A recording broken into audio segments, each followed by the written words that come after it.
Remember those days when you and your spouse were like two peas in a pod? It felt like nothing could come between you. But suddenly, here you are, kids in tow, being pulled in what feels like 1,000 different directions. Parenting is a beautiful blessing, but Lord have mercy, it is demanding. Somewhere along the way, that precious bond between you and your spouse seemed to have taken a back seat. In today's video, I want to share the #1 tip that was given to me that has helped my marriage stay strong after 15 years. Hi friends, welcome back to the channel. My name is Shayla and I have been married to my wonderful husband for 15 years now.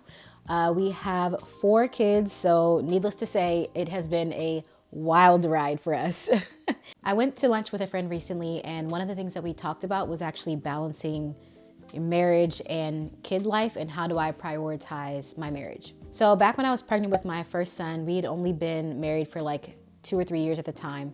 I received some really good advice from another mom who was helping me throughout my pregnancy. We were talking about all of the nursing and just natural childbirth and things like that. So one of the things that she told me was, your kids are coming into your life and not the other way around. A lot of times, you know, when you have a baby or a toddler, everything, all of your time gets consumed with, how can I cater to this child? But in reality, they're coming into your life. So it's a better question. The better question would be to ask yourself, how does this child fit into my life? And this is a part of setting healthy boundaries. I think it's good for children to understand that the world does not revolve around them and that life goes on and there are things that need to happen outside of what they need. Now, obviously, as an infant, you need to take care of your baby. I'm not saying don't take care of your baby or your kids. I'm saying set the healthy boundaries. So like for us, we have an established time in our home where it's like, you're not interrupting me and daddy while we're talking.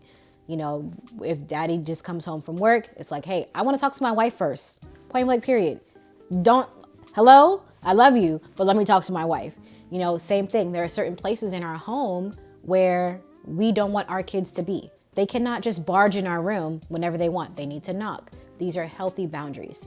So if you're feeling like you've kind of lost your way or you want to reprioritize, I want to give you 3 steps to be able to do that. The first thing would be to establish some kind of time that's just for you and your spouse. Now, this needs to be non-negotiable. Even if you don't have any kids, this needs to be non-negotiable. There needs to be a time where it's just the 2 of you. Whether it's a weekly date night or a walk around the block, you need to make sure that you are prioritizing these moments of connection. And I would give you the same advice. Designate a space in your home where the children are not allowed to be, where they're not allowed to intrude without permission. It is just a space for you and your spouse. And when you have the space to actually spend time with one another, you need to be able to communicate openly and honestly with each other.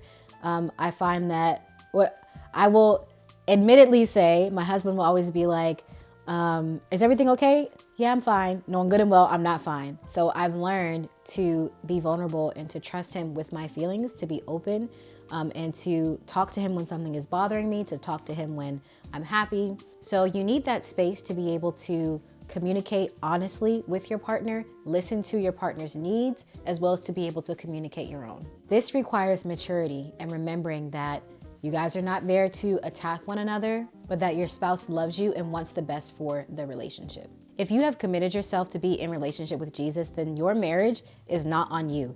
It is on the Lord. He has joined the 2 of you together.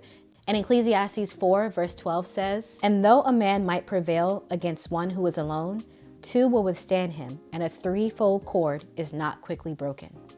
God wants to be involved in your marriage. He cares about your relationship. He cares about you making up the priority for each other, because marriage is a representation of God's love for his children. And don't forget, he is the one who graces us to love like him. Anything or anyone that you love is worth fighting for. Keeping priorities requires a sacrifice. By nurturing your relationship with intention and faith, you're not just sustaining your marriage, you're setting a powerful example for your children.